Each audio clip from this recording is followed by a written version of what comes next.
好，欢迎来到快乐手工。今年呢，想每个月都和大家分享一款帽子哈，好像年纪大了也爱戴帽子了。现在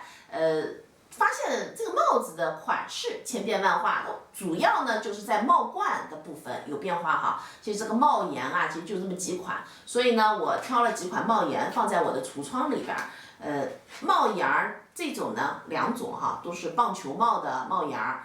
一款呢是短的，一款呢是长的，它们的这个弧线都是一模一样的，那差呢就差这儿啊，就是一个长点儿短点儿之间呢就差了2.5厘米，还有个帽檐是这样子一个形状的帽檐，这个就特别适合冬天的那种包裹感很强的那种帽子，冬天的时候我也想跟大家分享这种的，这个短短的小小的是鸭舌帽的帽檐。这种帽檐材料呢，咱们可以直接用，也可以当成模型，用适合的材料剪出来。